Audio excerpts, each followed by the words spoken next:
You are now watching the NeuroEngineering podcast for leaders with Veli Ndaba, the NeuroEngineer, where we have interesting conversations with thought leaders, transforming leaders from leadership darkness to leadership light.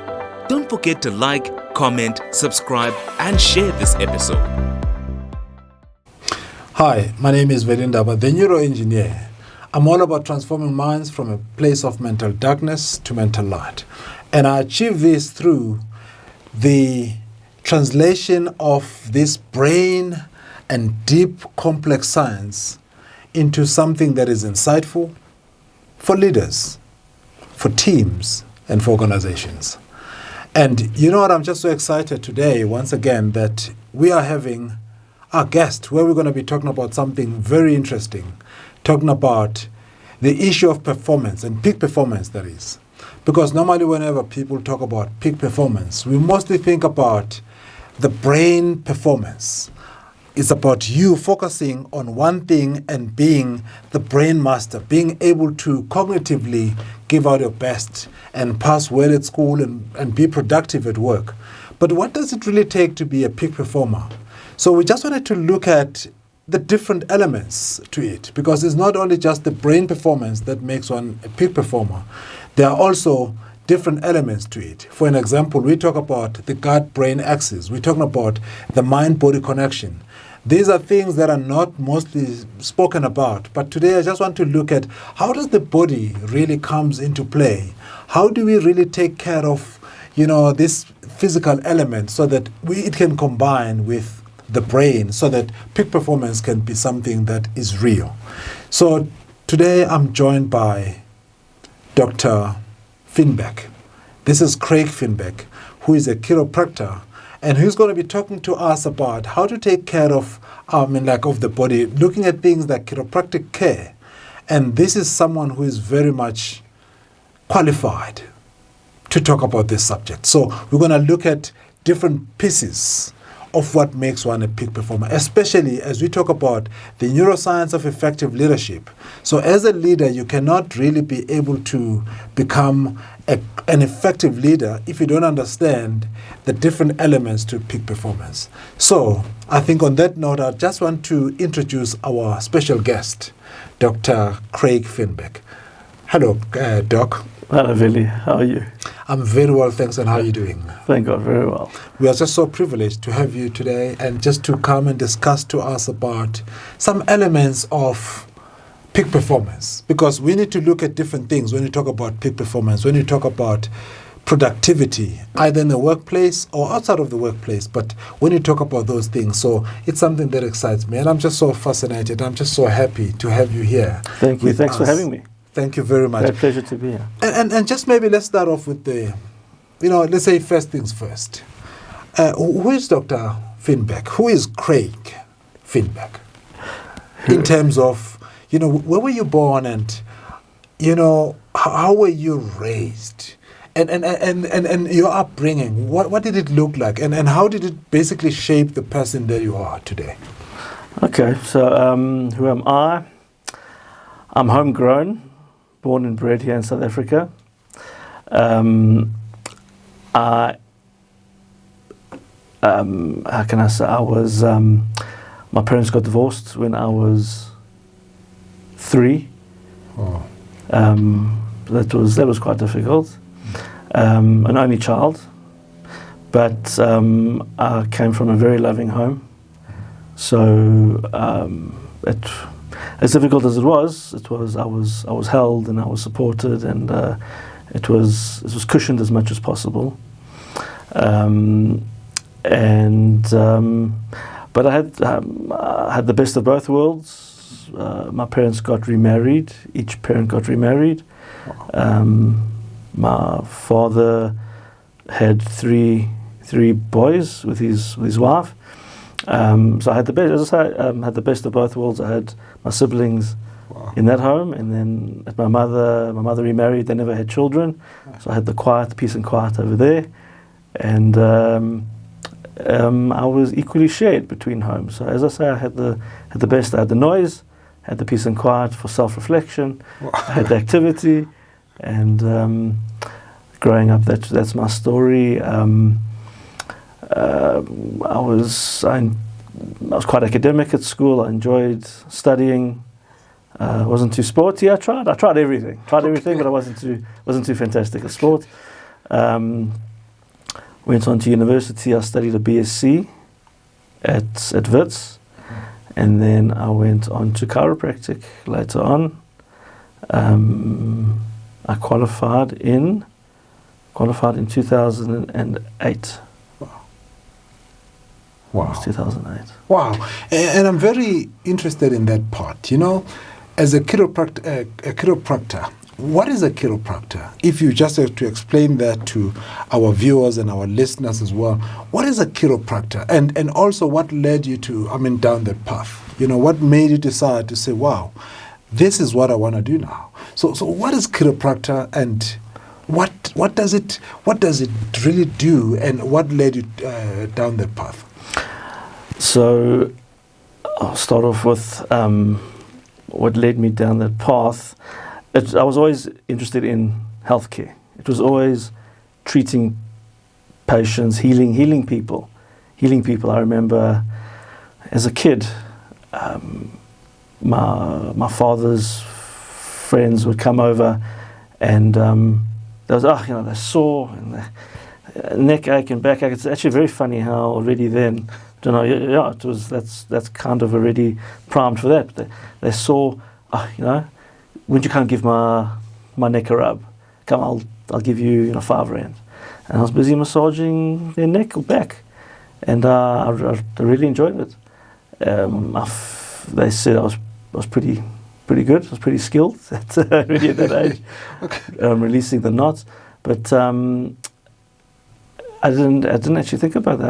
I haven't thought about that in ages. But it was always something involved in healing people. But then throughout high school, matric, the focus was medicine. I applied for med, couldn't get in. I applied for a Bachelor of Science. I got into that with the intention of going into med through that.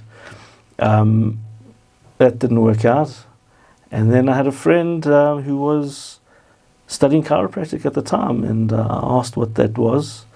I hadn't heard about chiropractic, and she explained what it was, and it appealed to me. It sounded fantastic. I applied, got in, and the rest is history. Wow. So what is chiropractic? Yes. And what does the day of a chiropractic look like? Like a chiropractor, that is. Okay. Yeah. So chiropractic is it is the therapy, the physical therapy.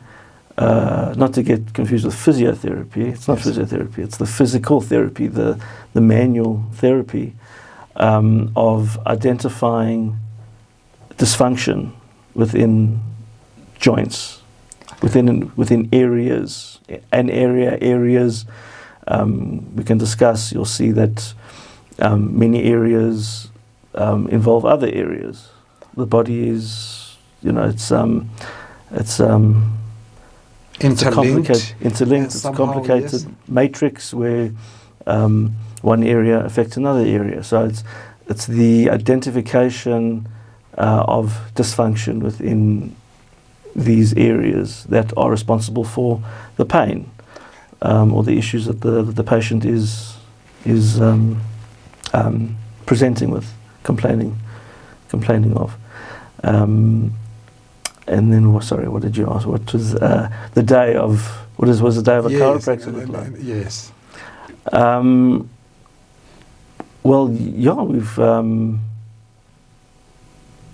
We book our patients in. Throughout the day, we have patients coming in, treating our patients. Just give them that. Because this is something that is leading me to this other question in terms of, because I know people, whenever they think of the chiropractor, they think of the spinal cord and these pains. What sort of problems do patients present to you? When does one really understand or has to know that I need to consult a chiropractor now? Because of this pain that I have. So how do these pains present themselves, to people? When would people, or when must people really consider consulting a chiropractor? Well, yeah, people, they can go and play a game of soccer. Yeah. And they might, it might be a particularly intense game of soccer, for example, and they're just feeling it the day after, 2 days after, a bit of muscle ache, tenderness, discomfort, and that's quite normal. That's fine. After a good gym session, if you pushed it quite a bit, you're going to have a post exercise soreness and tenderness. That's okay for 1 or 2, 3 days. But if it's persisting beyond that, it is time to see a chiropractor. But that's generally not the case. Patients are coming in, they've been sitting at work, they've been doing some manual work around the house, some DIY, and they've bent forward, they've picked something up, and the back's gone, the neck's gone. They're sore, and that pain is pretty intense, and they're not very happy. So that's generally what I see. Wow. I see a fair amount of sports injuries as well, okay. But generally speaking, this is what I'm seeing. Patients just these pains, aches are creeping in gradually, slowly, and becoming worse. Yeah. And what did you say, especially maybe in the workplace? Would you say that these pains are due to, can stress also lead to that? What are the normal, can you just take us through some possible causes of these pains? I know there are different ones. Like when you look at your patients, that will come and just to your practice, looking at the pains that are also hampering them from achieving, their greatness. Yes. And I'm sure it costs a lot of productivity. Absolutely. It steals from productivity in the Absolutely. workplace. So maybe before we get to that, I just want to find out, what are the possible, sources of these pains, based on what you've experienced? Mechanisms of injury. Yes.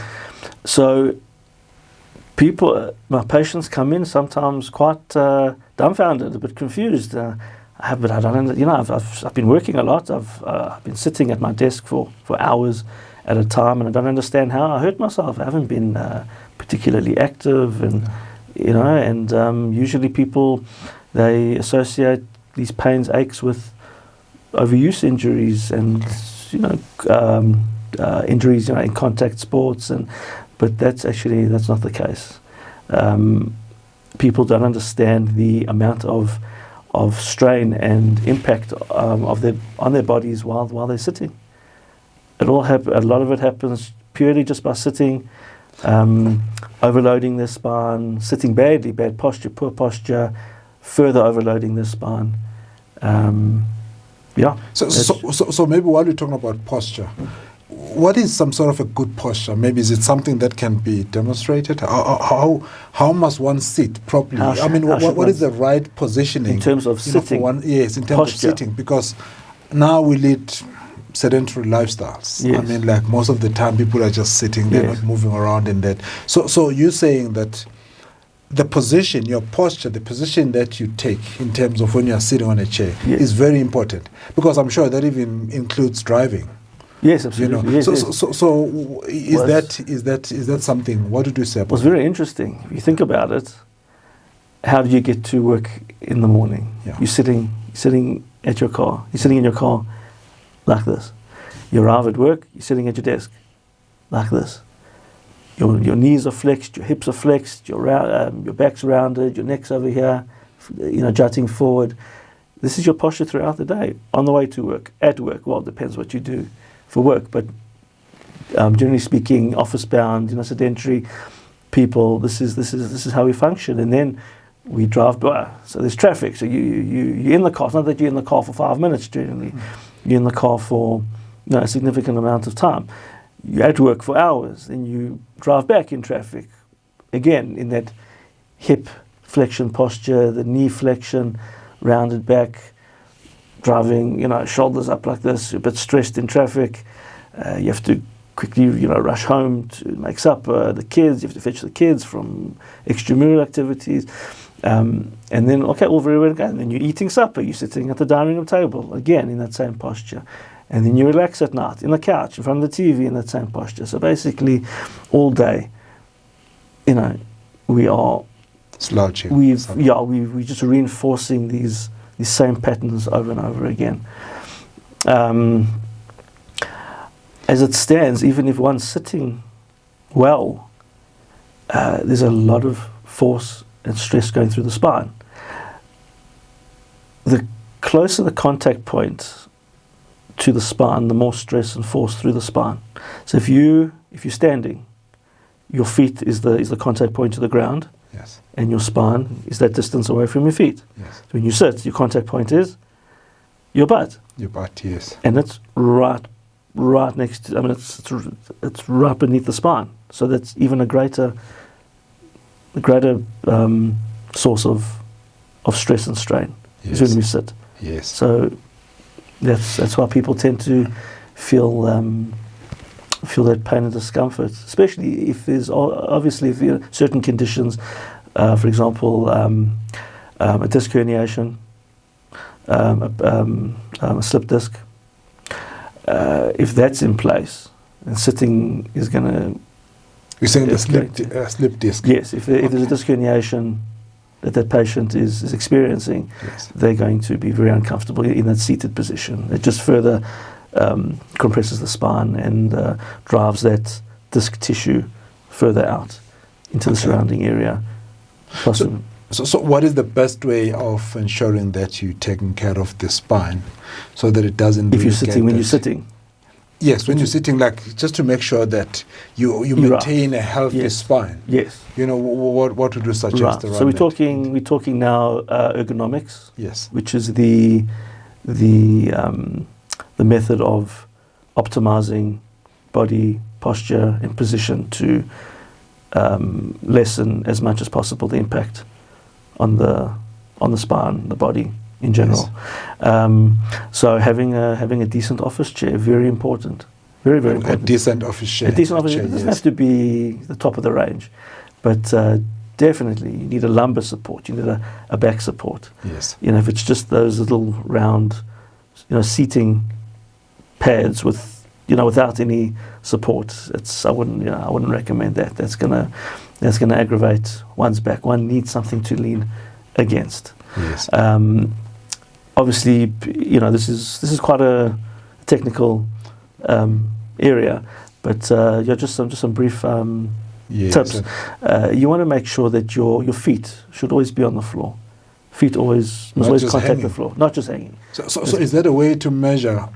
For an example, if you are height challenged, and then you are sitting on a chair, you've got to adjust it well. Yeah, absolutely. No, because it has to be customized. If your legs are just dangling, that's gonna apply extra pressure, on of the thighs into the chair. The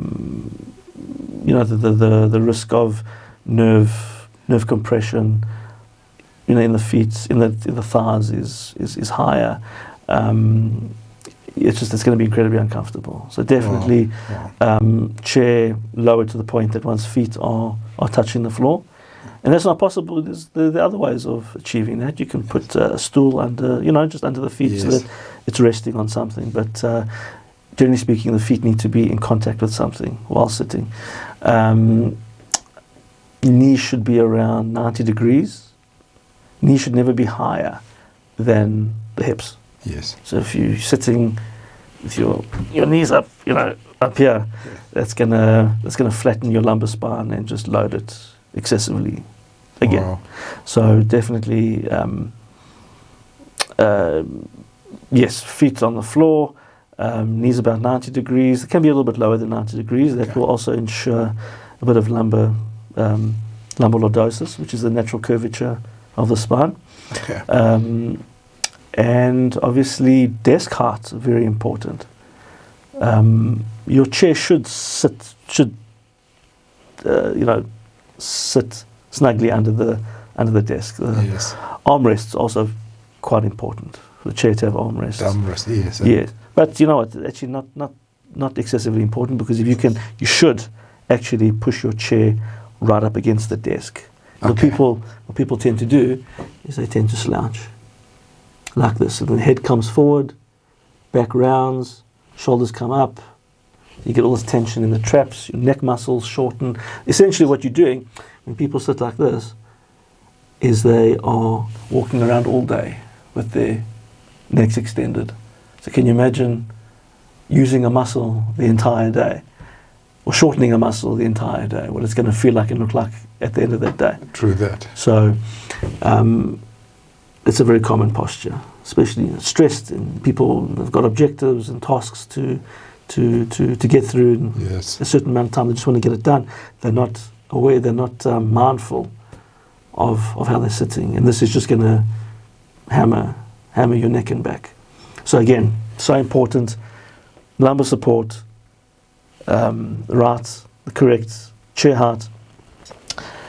A way of avoiding that slouching is to push that chair right up against the desk, so that desk is actually pushing against your stomach, Yes. and now you can't slouch. So it will ensure that you're sitting in a neutral position. But also there's so many factors. This is actually, this is what I do. I go into corporates and I advise the corporates and the employees, office workers, how to set up their workstation to optimize performance, comfort. But so laptop, computer screens, also very important how that's set up. Top third of the screen should be eye level with you. Laptop, obviously, also a bit of a challenge, because it's quite low on the desk.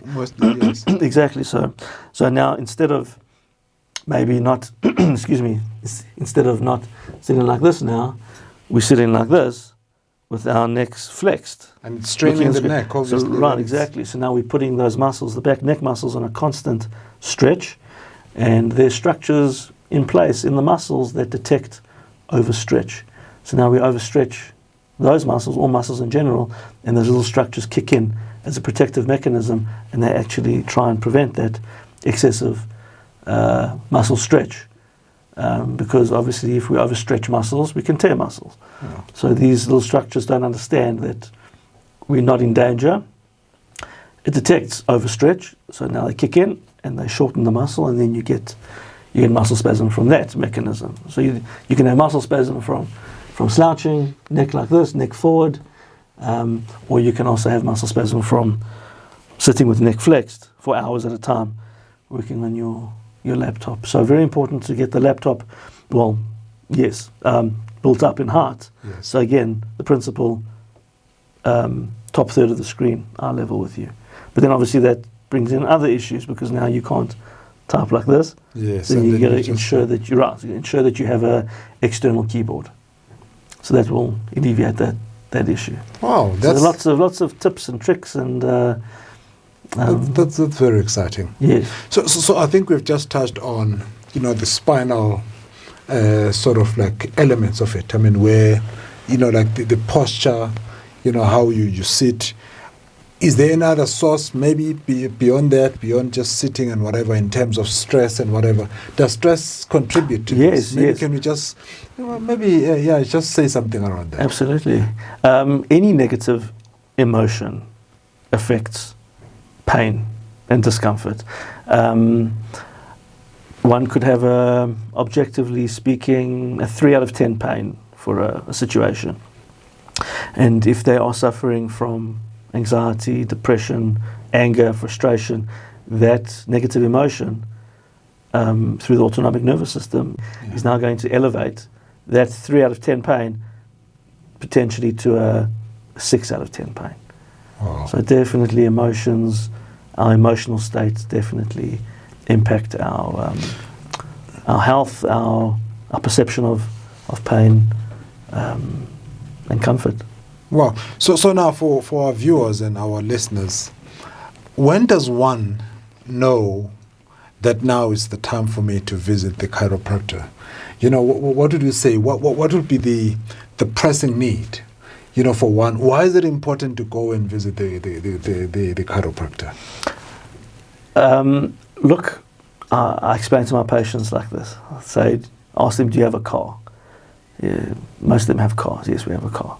So, do you service your car? Yes, of course we service our car. So if you don't service your car? Oh, yeah, I never thought about that. It's going to break down. I said, yeah, the body's the same. Yeah.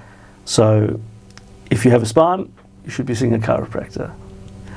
As I mentioned, through our everyday activities, whether it be sitting for hours at a desk, yes, or maybe a manual labourer,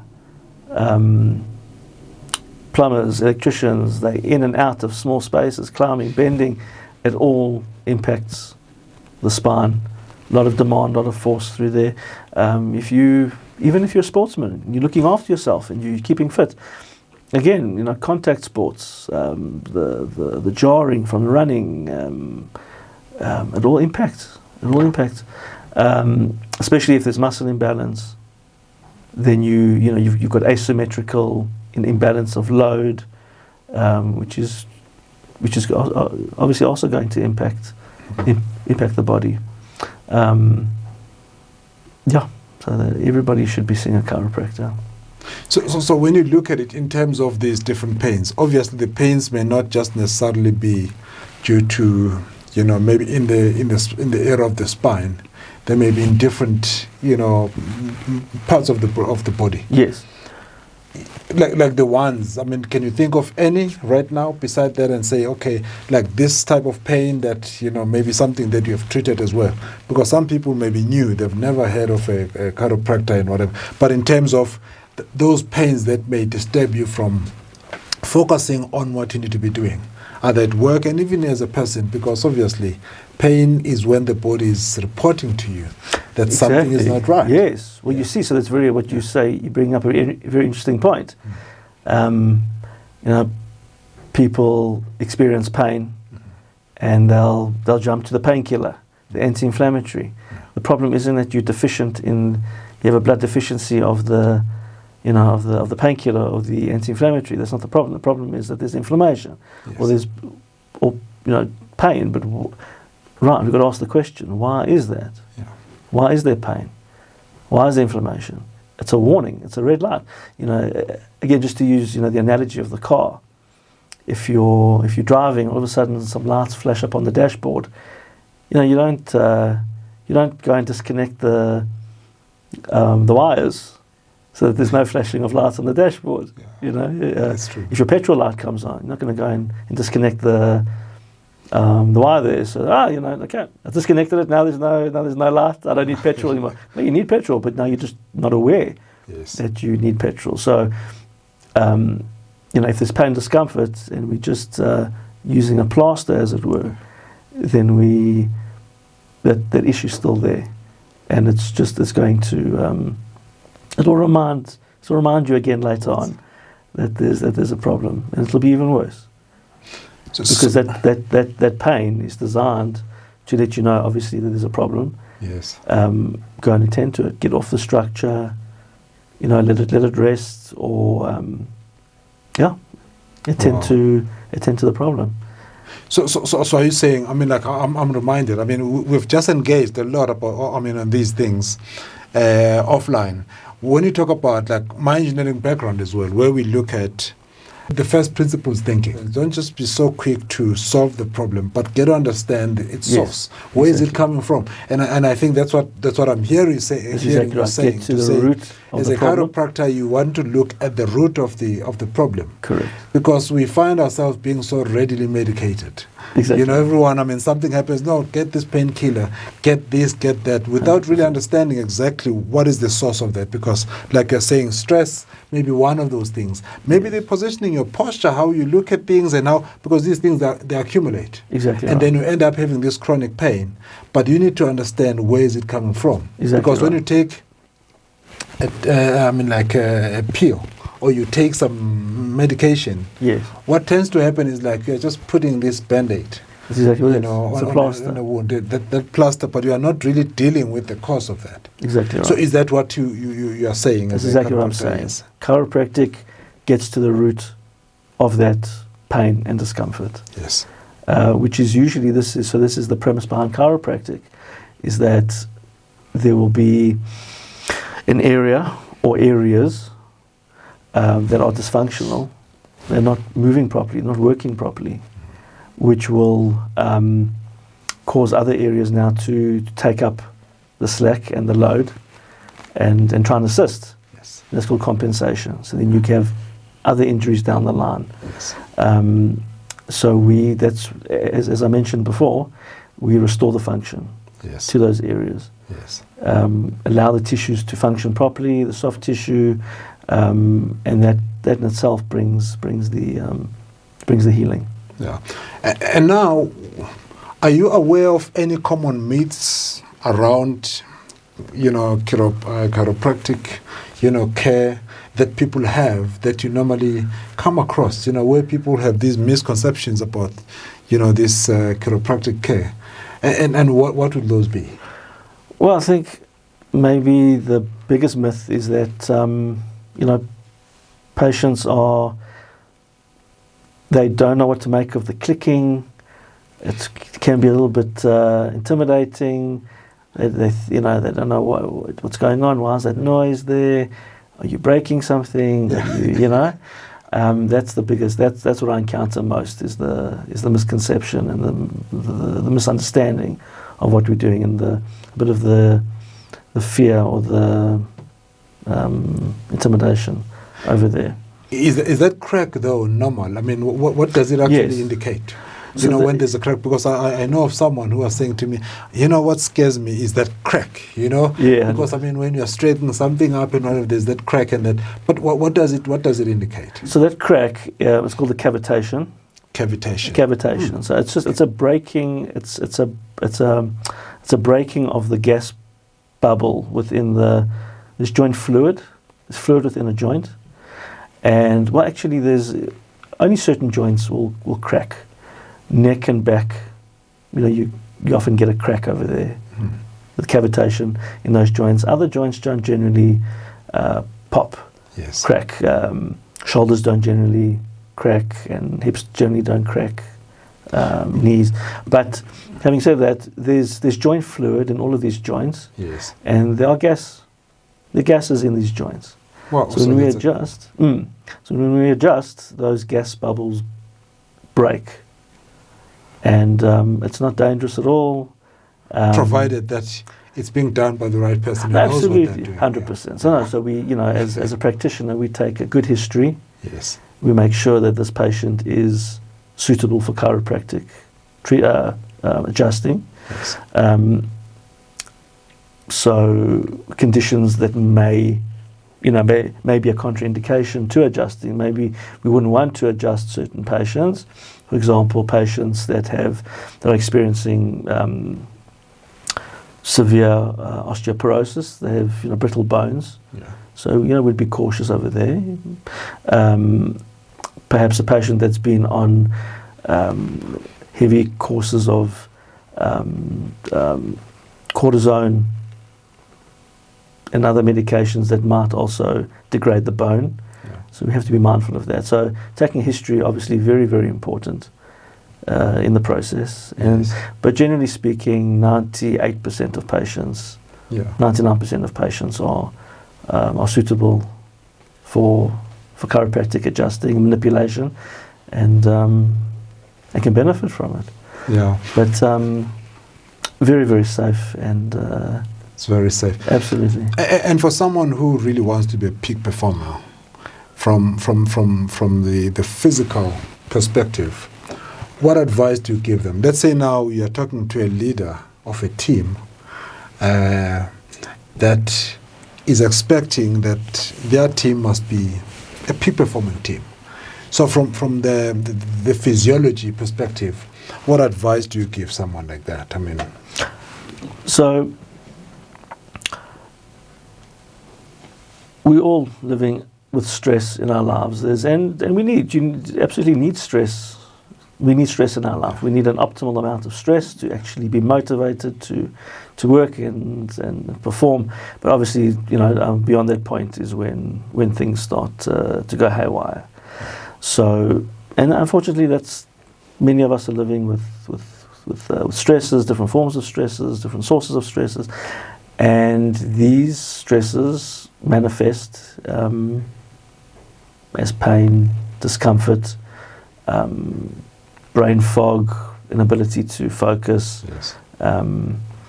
So that's where we can assist. We can boost people's performance by making them more comfortable in their bodies, being able to function comfortably, and optimally, physically.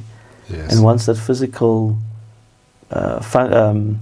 performance is there, and that comfort is there, and that confidence is there, then your individual is more open to growing further and developing further from the mind space.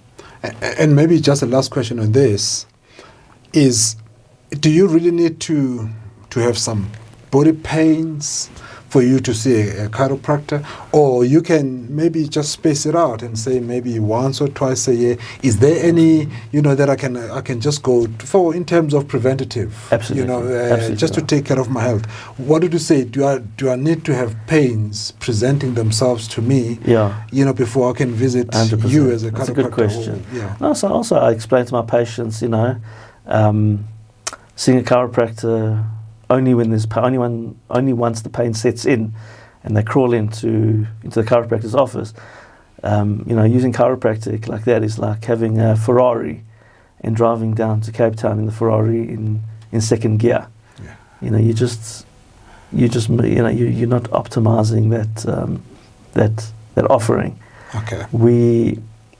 As I say, we detect that dysfunction. And that imbalance, and we correct that. We just streamline the body, bring it back to its natural positioning and function, and it's so incredibly healthy. You've got even distribution of force through all those joints, and it's just it's conducive to a comfortable living, a comfortable existence, and a healthy physical existence. Wow. So everybody, as I say, if you have a neck and back, you should be seeing a chiropractor. But it's not only limited to neck and back. Yes. You're talking shoulders, as I mentioned. I think that's what I wanted us to get to, maybe just to wrap this one up, to say sort of pains that you are looking at. I mean, you're looking at the back pains, looking at the neck pains, you're looking at shoulder pains. Yes. If you find yourself experiencing these pains, I mean, like, be it shoulder pains, be it neck pains, be it back pains, ankle pains, elbow, wrists. Absolutely. And we look at these. So, people talk in terms of treatment being holistic. Yes. Everyone's holistic. You've got to look holistically. What does that actually mean, holistically? So, what's the terminology? Holistic. Oh, holistic. Holistic. Yes. We're looking at the whole. Yes, holistic. Yes, exactly. I wanted to get that. Yeah. So, if a patient comes in with, for example, lower back pain, we don't just zero in. The patient kind of points to that area as sore. We don't hone in on that area, just that little area over there. That's the problem. Looking at the global picture. Yes. The spine is it's one chain where an issue in one area is going to impact the other area. Yes. We are biomechanical beings. Yeah. With what does it movable mean? parts. Biomechanical. Yes. So we're living, we're living, but mechanical at the same time. There's moving parts. Yes. And because of the structure, we're supporting our body from the ground up. It's a closed chain. You could open and close chains. Yes. In biomechanical talk. So if it's a closed chain, there's nowhere for one change of position of an area will result in the change of another position of another area to maintain that upright balance. Yes. If one area were to shift in position or function, if you're not balanced, you're going to fall over. Because we are balanced and we have to maintain balance, there's going to be shifts and compensations is what we call them, in order to maintain function, balance. But that's when you run into problems, when the machine's not working, and then all these little changes start to creep in to make it work. Yes. That's when there's pain. Wow. So we get holistically, we're looking at the whole system. So as I say, the spine is one system. So we'd go through the entire spine and make sure neck is good, mid back, lower back is good, restore function. But then also, obviously, holistically, now we need to look at other areas. We need to look at hips, at the sacroiliac joint, the pelvis, because obviously, these areas impact, obviously, lower back as well. So that's that's just a small example of why we're holistic. But then, holistic, we're supporting from the ground up. So, potentially it's coming from the feet. Yeah. We have to look at the feet. Yes. So you do have to look at the whole chain. So it's a complex system, but it's a beautiful system. Wow, man. Incredibly interesting system. I can see a twinkle in your eye. I mean, when you talk about this is very exciting.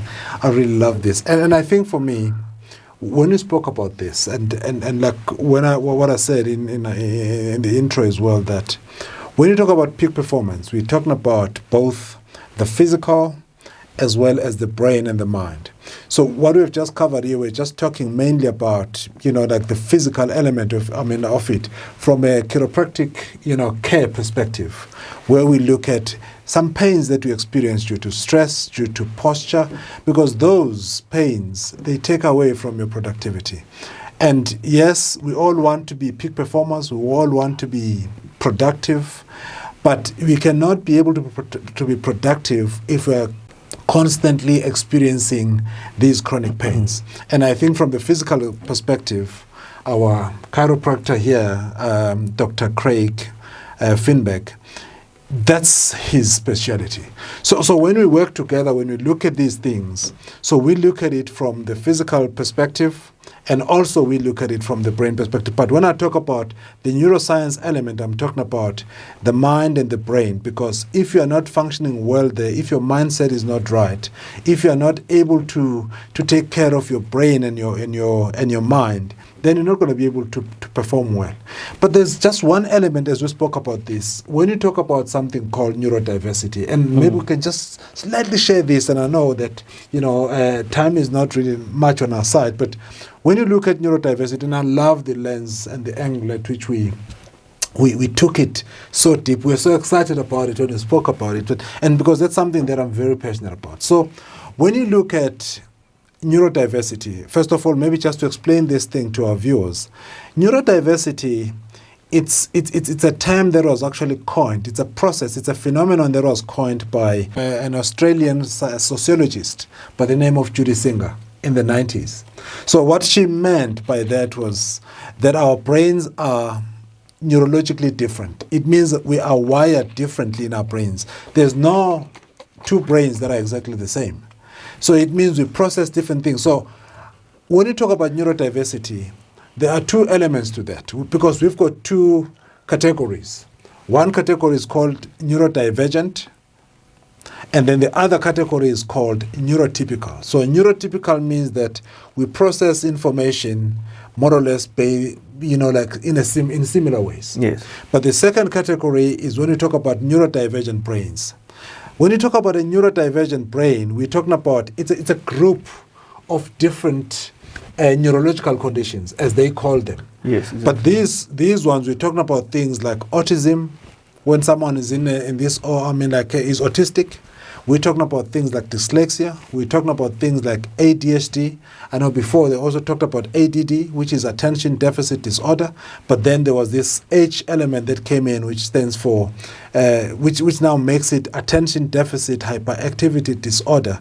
And then we've got things like, we've got ADHD, we've got autism, we've got dyslexia, we've got dypraxia as well. Yes, and other ones. Exactly, yes, there's another one. It's exactly called right. dyscalculia. Yes.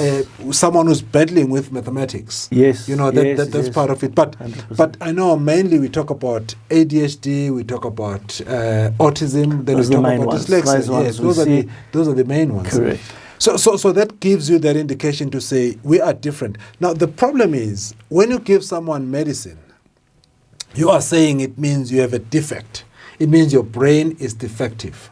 So what Judy Singer was saying, It's or deficiency. deficiency. Yes, exactly So, right. but what Dr. Singer was talking about was that it's not a deficiency, that something must be fixed. Yes, It's correct. about understanding that you are differently able. Yes. So that's what I want us to look at. Wired differently. Yes, we are wired differently, so hence we are differently able. It means that we are able to process information differently. Yes. So now, when you look at these things, do you really think as a doctor that you work with some, corporations as well? I mean, like teams and leaders. Do you really think that our schools and our workplaces are giving enough focus to this neurodiversity world? I know we talk about diversity and inclusion and that. Yeah. Are we really being inclusive enough that we are able to take care of, to focus on this neurodiversity? Well, it depends. Obviously, if a school is geared towards that, there are many schools around Joburg, South Africa in general that cater for neurodivergent pupils. Yes. So obviously they are very well equipped. Mainstream schools, not so much. They don't understand the challenges faced by these kids with these differences in sensory integration and perception and in the workplace as well. Workplace, I suppose, there's expectations that everybody performs in the same way and In a neurotypical way and receives that information in the same way and should give it back in the same way, and that's not the case. But also it depends on the team leader. It depends on the organisation. It depends on the culture of the company as well. Because when you talk about peak performance, this is something that's very important, because I've delivered talks on this and then running few workshops around neurodiversity as well. Because what you find is that in organizations, even at schools, when a child is different, like is being able to process information differently, people look at that child as if, she or he is the odd one out. Yes. But same thing as the workplace, where someone, for example, someone who's autistic, is in a spectrum, is on this spectrum because they are able to look at things differently. Yes. Some of them did not perform well under bright lights. Right. Where there's noise, they are not able to perform well. Exactly. And also where there's lots of movements. And when you look at the neuroscience of that, like of autistic brain, for an example, we're looking at, because during different ages, between childhood and adolescence, there's something that takes place there, which is called neural pruning. Yes. So neural pruning is when, excess, neurons and excess connections are pruned away because they don't get used. Because the brain works on this phenomenon called use it or lose it. So at some point when there's too much happening, the brain is able to trim out and trim off those other external things like extra neurons or brain cells as well as connections. That's why then there's something that is called hyperconnectivity. Yes. So hyper, it means it's very fast, it's hyperconnectivity. Yes. But the other one is called the hypoactivity. Yes. So now the hypo, it means it's reduced connectivity. So that's why when someone is autistic, you find that the issue is they like to focus on one thing. That's where people who are perfect, they operate in. Yes. So because when you focus on one thing, it means those brain areas that are located, that are localized, they are very quick to connect. So it means they are hyper-connected. Yes. But when you look at the far-flung areas of the brain, that are distant from each other, that's where now they become hypoconnective or connected, which means that the connection is reduced. Yes, they're more disassociated from each other. They are more dissociated from each other. Yes. Now, this is where you start to experience autistic people having a problem with emotions, processing emotions. Yes. Because, they are not really emotionally attached to things. How they talk about things, even when they make jokes, they make very dry jokes. Also when you look at it, they don't do very well in terms of connecting the dots or seeing a bigger picture. Yes, very literal, often very literal. Very literal.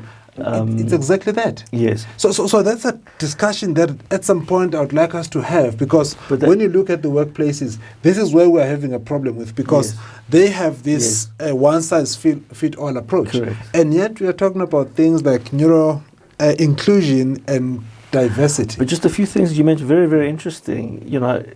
Maybe to be so hyper-focused, that's not ideal in many respects at work, but in certain respects, it's fantastic. Absolutely. You want somebody hyper-focused in, perhaps, let's talk about in programming. Yeah. You've got to be very focused. So somebody in that, in that realm would maybe excel.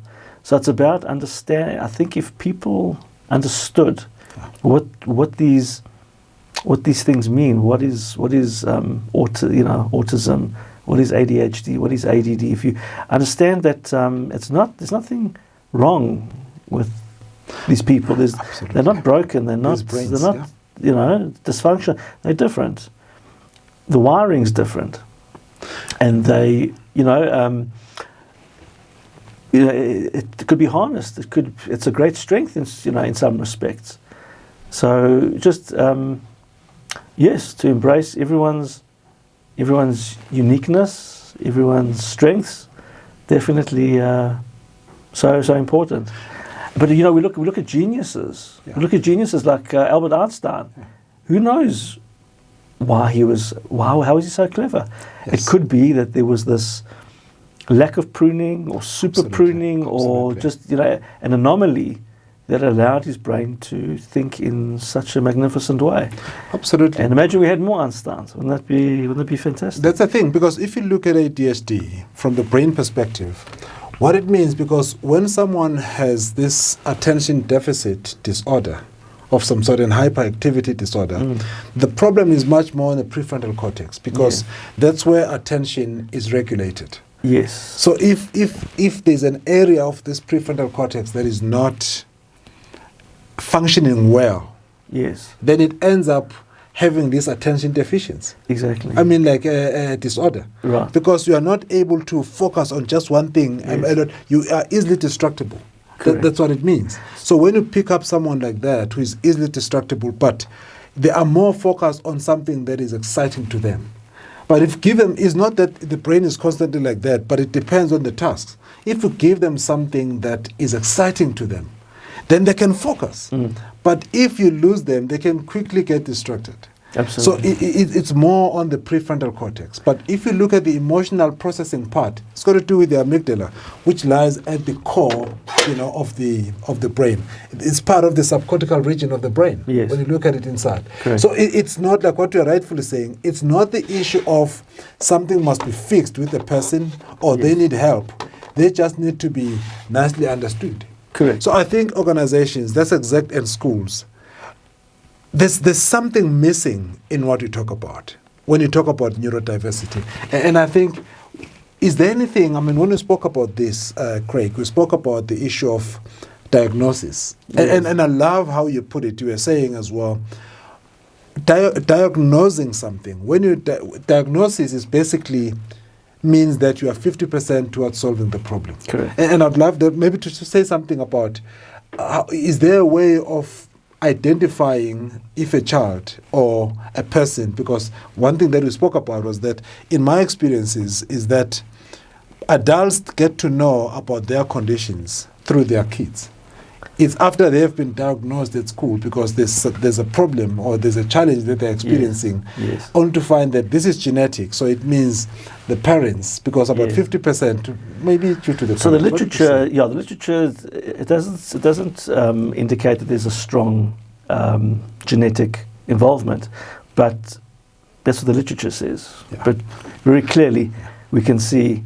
I've spoken to many teachers, and the teachers say, they've got a child that's, got ADHD, ADD, or autistic. And again, just to be specific and clear about this autism, the spectrum. Yes. It's called a spectrum because it is a spectrum. That's right. You have very high functioning, Yes. incredibly high functioning, and you have obviously very severe Yes. cases as well, and then everything in between. So I've had teachers say that they've got, in regular schools, they've got very high functioning kids with autism, and then they meet the parents, and then they say, okay, makes sense. I can see. Absolutely. I can see. And then, but then also, as you say, the other way around, the parent will take the child to the school. They'll be notified and made aware that the child is, they do have autism On a spectrum. on a spectrum, and then they'll also elaborate why that is, and highlight Yes. the telltale signs and symptoms, and then the parent will go, oh my God, no, but I've also got that. That's fine. So then, wait a minute.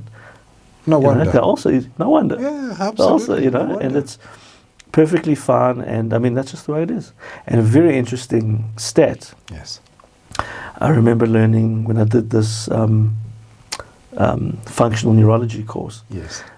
They mentioned, I can't remember exactly, but in the 1980s, they looked at the looked at the incidence of autism, 1 in 10,000. Mm. You know what it is now? In 2024, I think, 24, yes, was there. I saw then when it, it just said, the last count or estimation. So about 1 in 35. So from 1 in 10,000 to 1 in 35. Could it be? Yes, it was 1 in 10,000, one I think even there's something. 100,000, something, but I think it's very. even higher than that. Yeah. So I mean, it's just it's very, and they don't know why. They don't know why autism happens. They can't put their finger on it. There's different theories. They've looked at chemicals. Yeah, they looked at toxins. They looked at chemicals. They looked at. I mean, there was one study done, proximity from one's home to a highway, and they found that the closer the home to the highway, the higher the chance of developing autism in the developing fetus. Yes. So they don't know why. So it's very interesting. As we progress, as time goes on, it's becoming more and more common. And this is something that's very important for leaders in particular, to understand that you're not dealing with, the same brain or similar brains, but we're dealing with different people, who carry different brains. It means the wiring is something that's different. So how do we then take advantage of these brains that are Correct. classified as autistic, those that are classified under ADHD, and those that are classified as dyslexic? Because if you look at someone who's dyslexic, the likes of Sir Richard Branson, he's part of, he's got one thing as well about dyslexia. So being dyslexic, it means, these are people who are experiencing some phonological processing. So it means they cannot be able to relate or to read well.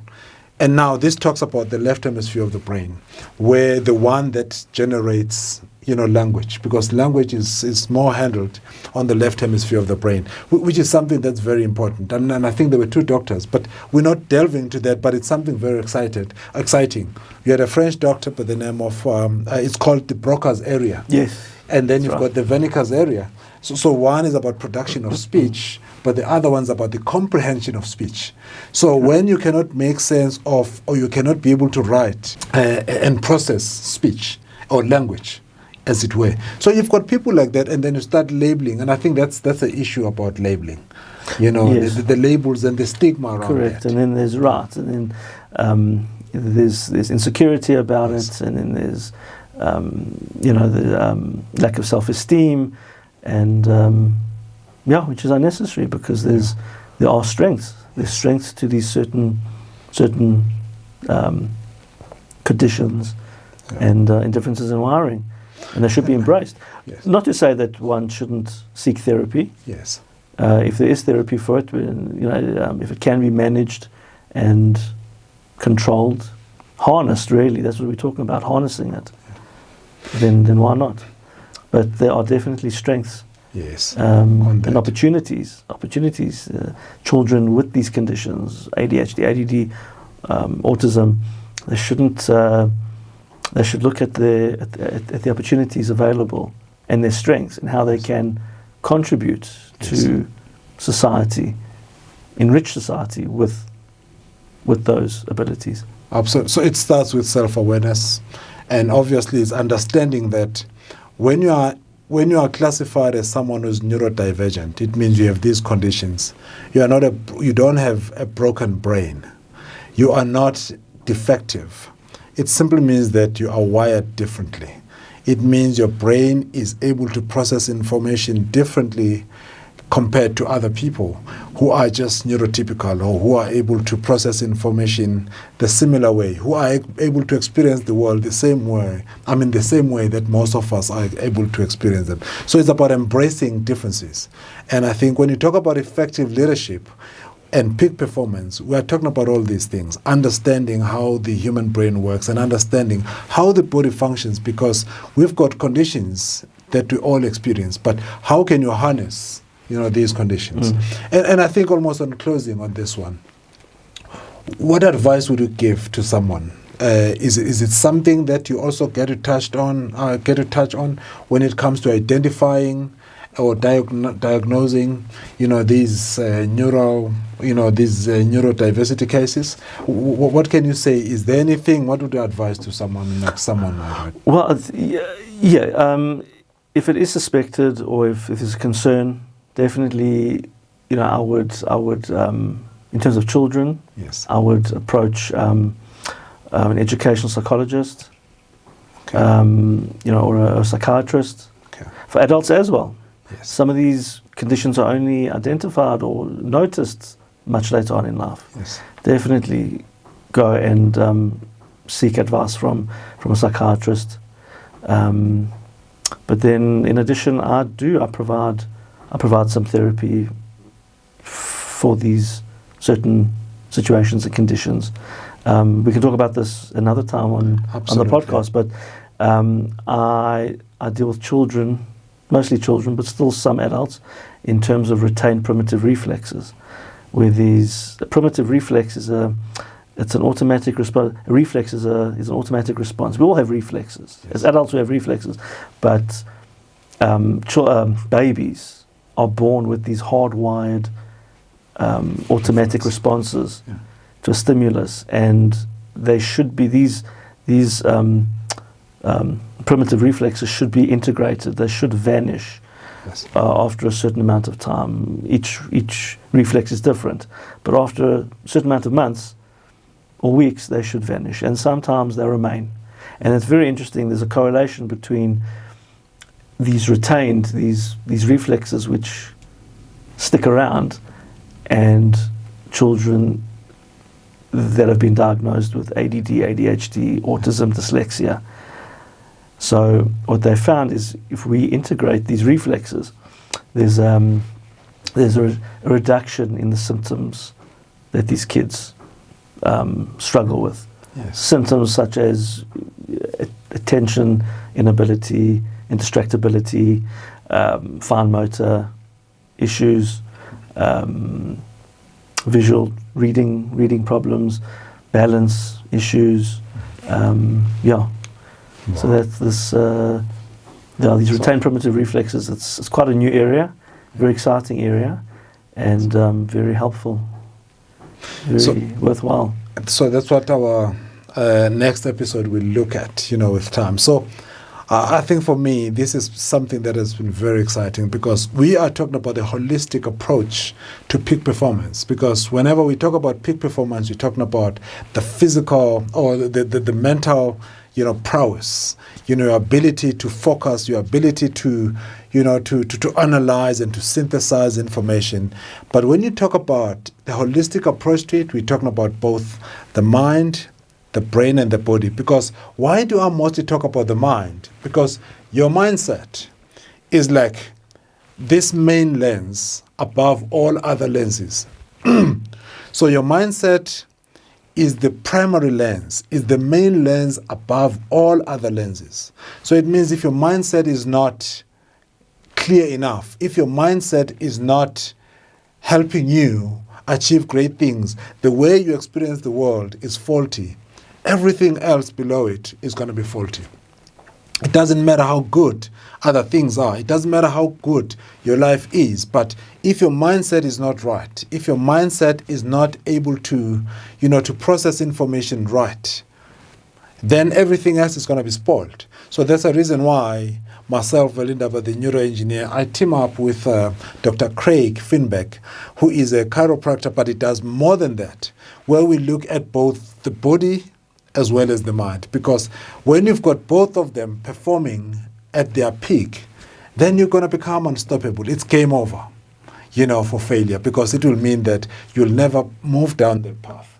So I think for me, just in closing, I talk about these things, and one of the most important questions that I ask, I'm going to extend it to you as well, Dr. Finberg.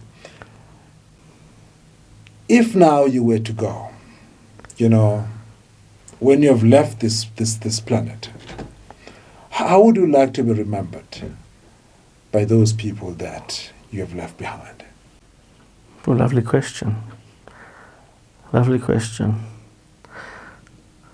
How would I like to be remembered by the people I've left behind? Well, thank God, I'm married, 3 children. Definitely by those, I'd want to be remembered as somebody caring, somebody nurturing, somebody that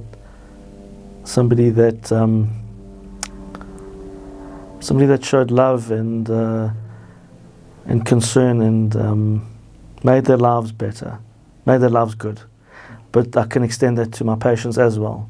That's why I got involved in chiropractic. I wanted to heal. I wanted to help. I would love people to remember me making their lives better as well, more comfortable, more beautiful, being able to, maybe not being able to lift up their grandchildren because of back pain, neck pain, whatever it may be, improving the quality of life. Wow. Yeah. That's fantastic. Thank you very much for really paying us a visit, and just to come and share with our audience as well in terms of what does it take to be a peak performer, and how do you take care of these chronic pains, and also how do you prevent them. Don't wait until you get sick, but just like you go and service the car, just go out there and just, talk to us, and let's see how best we can be able to help you, because some of these things are based on how you think, and this is what I call perspective stress. So perspective stress is that stress that you experience due to how you look at things. It's not because you are sick, it's not because you have pains, but it's because of how you look at things. So when you sit down and you talk about that, then it will be able to help you refocus and be able to help you to see the world the way you need to see it, because you understand that how you look at things dictates how things look at you. So if you want to change the way things look at you, you've got to start by changing how you look at the world. And myself, as Veli Ndaba, the neuroengineer, I would like to say thank you very much for joining us in this episode. I so look forward to spending time with you in our coming episodes. Thank you. You have just watched the latest episode of the NeuroEngineering podcast for leaders with Veli Ndaba, the NeuroEngineer, where we transform leaders from leadership darkness to leadership light. To engage us further on our services, keynotes, workshops, coaching, and merchandise, visit our website, velindaba.com. Don't forget to like, comment, subscribe, and share this episode.